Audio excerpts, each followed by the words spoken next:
लोणा कहता है कि इस संसार रूपी कीचड़ से वो ही बाहर निकल सकता है। जो को उजलापन से बाहर निकलता है वो ही इस कीचड़ से बाहर निकल सकता है। जो व्यक्ति उजलापन से बाहर नहीं निकल सकता वो इस कीचड़ से भी नहीं निकल सकता। हाँ, वो कीचड़ में डूबकर तो नहीं जीता है, परंतु वो उजलापन में डूबकर जीता है।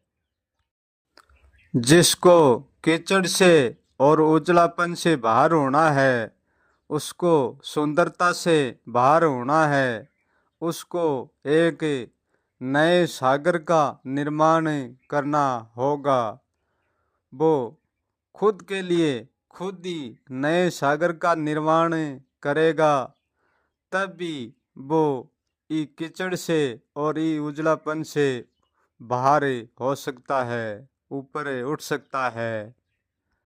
जो खुद के लिए नए सागर का खुद ही निर्माण कर सकता है अपने बलबूते पर, वो ही व्यक्ति सुंदरता से और कुरूपता से और रूप और अरूप से ऊपर उठ सकता है। यदि खुद के लिए सागर का निर्माण नहीं कर सकता है तो वो व्यक्ति इस कीचड़ से और इस सुंदरता से कभी इस ऊपर नहीं उठ पाएगा। जिस सागर ने जिस सागर में जिसने चांच डबो दी है कोई भी, उसी सागर में नहाकर उसी सागर का जल पीकर कोई भी पार नहीं हो सकता। क्योंकि सागर में एक ही बार नहाया जाता है, दोबारा नहीं नहाया जाता। दोबारा जिसने नहाया जाता है वो फिर सागर नहीं, वो एक नदी बन जाती है। सागर सागर नहीं रहता है। एक बार नहाने के बाद में नदी बन जाती है, सागर नहीं। सागर जब भी होता है जिसमें कोई नहीं नहाया है, कोई भी पैर नहीं डबोया है, जब तक ही वो सागर है। आज तक जो भी व्यक्ति पार हुआ है वो अपना सागर का नया निर्माण करके अपने सागर में नहाकर ही पार हुआ है। किसी के नहाए हुए सागर में आज तक कोई भी पार नहीं हो सका और ना कोई होगा। जो खुद के सागर में नहाता है वो दूसरों की नहाई हुई उजली नदी के पास भी नहीं जाता है और कीचड़ के पास भी तो बिल्कुल भी नहीं जाता है। उसका नदी से और कीचड़ से कभी भी काम नहीं पड़ता, क्योंकि वो खुद के सागर का निर्माण करके और नहाकर पार हो जाता है और वो ही सागर नदी बन के और संसार के लिए गोता खाने के लिए रह जाता है।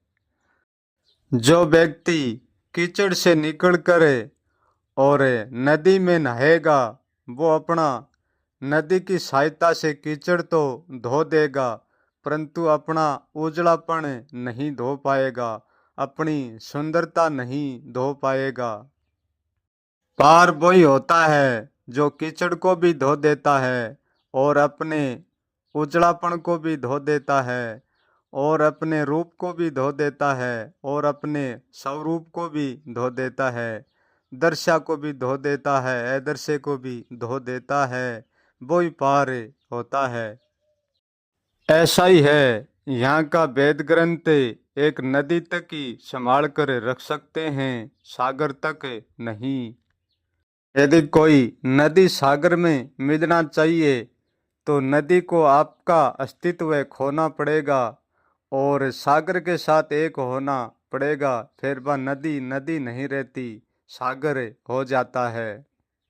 जिस व्यक्ति को पार होना है उनको अपना पूरा अस्तित्व मिटा देना होगा, अपने को पूरी तरह से मिट जाना होगा। जिस व्यक्ति को पार होना है उसके पास कुछ भी शेष नहीं बचना चाहिए। ना तो वो खोने से डरना चाहिए और ना वो पाने से मोहित होना चाहिए। उसमें खोना और पाना कुछ नहीं बचना चाहिए। वो ही एक नए सागर का निर्माण करके और उस सागर में नहाकर और पार हो सकता है, अन्यथा पार नहीं हो सकता। सागर का निर्माण आज तक बाहर से किसी ने नहीं किया है और बाहर से कोई भी नहीं कर सकता। सागर का निर्माण खुद के भीतर से होता है। वो खुद के सागर में नहाता है, वो कुछ भी नहीं बचता, सागर भी नहीं बचता और खुद भी नहीं बचता। किसी तरफ से खुद को कोई भी बचा कर नहीं रखना, खुद को खुद के ही झोंक देना। जब खुद को खुद के झोंक देते हैं तो बचने का और न बचने का कोई भी उपाय नहीं रहता।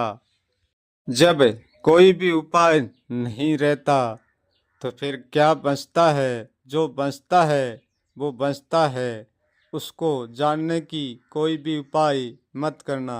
जो शेष है वो क्या है और क्या नहीं है, उसके बारे में कभी मत उलझना। यदि उसके बारे में उड़ जाओगे तो आप जहाँ पहले खड़े थे वहीं फिर से खड़े हो जाओगे। उरे होने का भाव भी छोड़ देना और परे होने का भाव भी छोड़ देना। किसी के भी पीछे मत पड़ना। यदि पीछे पड़ोगे तो पीछे ही चल पाओगे, कभी भी आगा नहीं देख पाओगे। निर्द्वंद निर्विचार से परे होगा वो नए सागर का निर्माण कर पाएगा। सागर का निर्माण कुछ करने पर नहीं होता, कुछ भी नहीं करने पर सागर का निर्माण हो जाता है। सागर का निर्माण कुछ भी नहीं मांगता आपसे, कुछ में ही हो जाता है, कुछ भी नहीं करना पड़ता है।